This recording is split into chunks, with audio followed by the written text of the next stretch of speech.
सालों से जिसका इंतजार था वो भारत ने बना लिया। अब भारतीय जेट में लगेगा अपना कावेरी इंजन सिस्टम।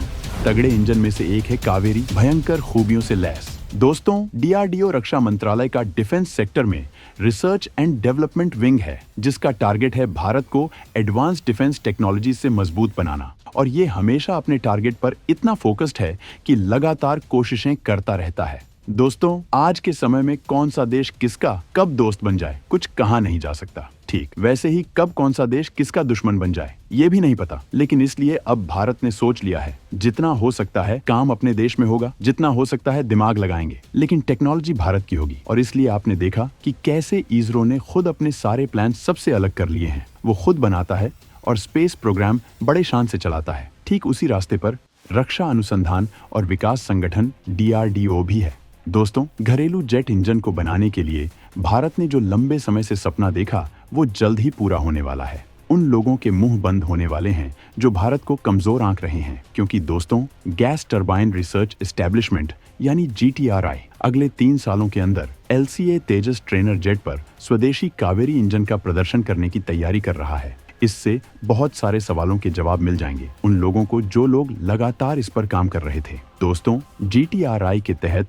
डीआरडीओ द्वारा शुरू किए गए कावेरी इंजन प्रोग्राम को बनाने के बाद से कई चुनौतियों और देरी का सामना करना पड़ा है। दोस्तों, हालांकि हाल ही में हुए कावेरी इंजन में अपग्रेड से एक बार फिर आशा जाग गई है। डेमोन्स्ट्रेशन फ्लाइट्स के दौरान 81 से 83 केएन का जोर हासिल करने का टारगेट पाया गया, जिससे संभावित रूप से कावेरी इंजन को तेजस MK-1A लड़ाकू जेट्स के दूसरे बैच के लिए भरपूर बनाया जा सके। दोस्तों, कावेरी इंजन के ड्राई कोर में बड़े जरूरी सुधार किए गए हैं, जो अब 49 से 51 केएन ड्राई थ्रस्ट देने में सक्षम है। ये unmanned combat air vehicle UCAV program के लिए जरूरी 40 केएन से ज्यादा है। दोस्तों, जीटीआरआई ने एक नई पीढ़ी के आफ्टर बर्नर पर भी काम शुरू कर दिया है, जिसे वेट मोड में लगभग 30 केएन का थ्रस्ट पैदा करने के लिए डिजाइन किया गया है। जहां आफ्टर बर्नर लगे हुए हैं, वैसे दोस्तों, कावेरी इंजन की असाधारण विशेषताओं में से एक इसका फ्लैट रेटेड डिजाइन है, जिसका मतलब है कि ये एक्सट्रीमली वेट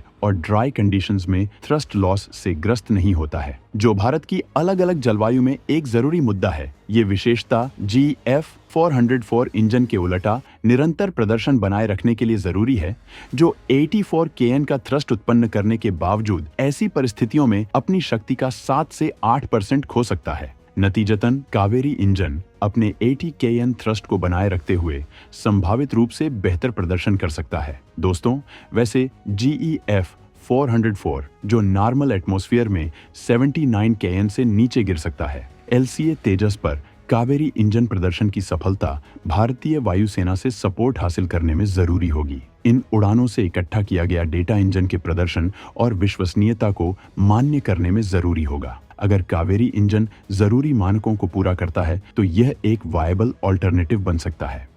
1986 से भारत ने की है बेजोड़ मेहनत।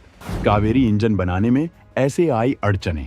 दोस्तों, पिछले साल की ही बात है, जून में जब भारतीय प्रधानमंत्री नरेंद्र मोदी अमेरिका के राजकीय दौरे पर गए थे, उस वक्त अमेरिकी हथियार कंपनी GE ने भारत में इंजन निर्माण के लिए समझौता किया था, जिसका दफ्तर बेंगलोर में खुल चुका है और माना जा रहा है कि अगले 3 सालों में इंजन का निर्माण शुरू हो जाएगा। अमेरिकी इंजन भारत के तेजस फाइटर जेट में इस्तेमाल किया जाएगा। भारत और फ्रांस पहले से ही सफरान और डीआरडीओ के बीच सहयोग पर चर्चा कर रहे हैं। जुलाई 2023 में भारतीय प्रधानमंत्री नरेंद्र मोदी की पेरिस की आधिकारिक यात्रा के दौरान दोनों देशों ने घोषणा की थी कि लड़ाकू जेट इंजन के लिए जॉइंट डेवलपमेंट प्रोजेक्ट का रोड मैप साल के अंत तक तैयार किया जाएगा। जेट इंजन टेक्नोलॉजी का ना होना भारत की डीआरडीओ की क्षमताओं में महत्वपूर्ण कमियों में से एक है, क्योंकि डीआरडीओ ने स्वदेशी इंजन बनाने के लिए लगातार कोशिशें की हैं, लेकिन ये कोशिशें नाकाम रही हैं। वैसे दोस्तों, भारत ने जेट इंजन के घरेलू निर्माण के लिए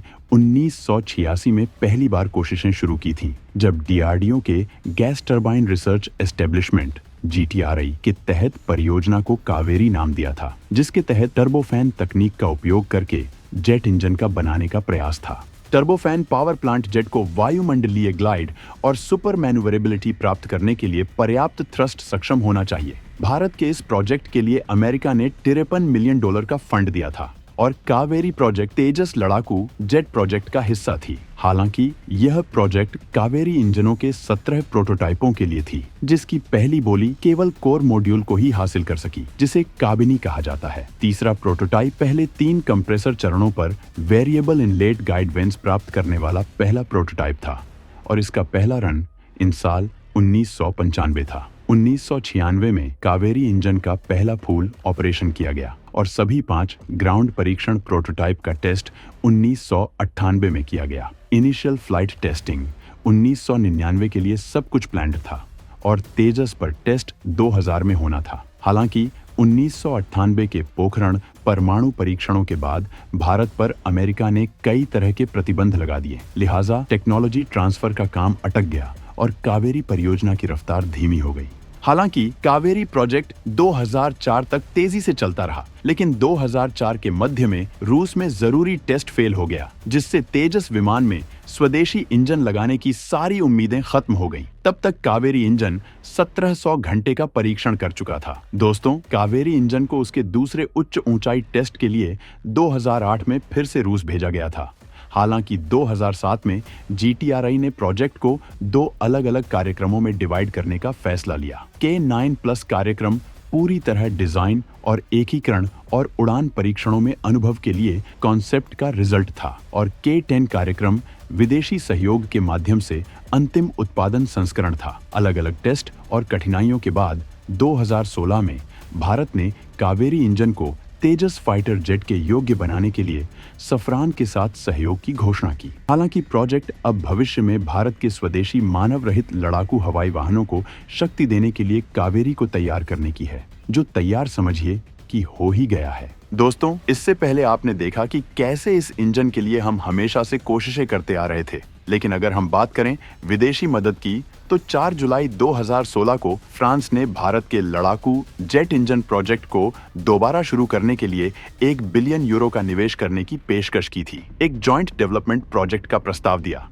जिसके तहत 2020 तक रुकी हुई कावेरी गैस टरबाइन को स्वदेशी तेजस लड़ाकू विमानों को शक्ति प्रदान करने के लिए इस्तेमाल किया जा सकता है। 20 नवंबर 2016 को DRDO के एरोनॉटिक्स क्लस्टर के महानिदेशक CP रामनारायण ने पुष्टि की कि DRDO और फ्रेंच स्नेकमा ने 36 राफेल जेट के लिए ऑफसेट डील के हिस्से के रूप में कावेरी इंजन को दोबारा बनाने के लिए समझौता किया है। लेकिन इस बीच अमेरिका या दुनिया के और बड़े देश ऐसा नहीं चाहते थे कि भारत अपने इस मिशन में कामयाब हो सके। लेकिन दोस्तों, भारत के एक-एक टेस्ट अब सफल हो रहे हैं। जल्द ही इसका रिजल्ट पूरी दुनिया देखेगी।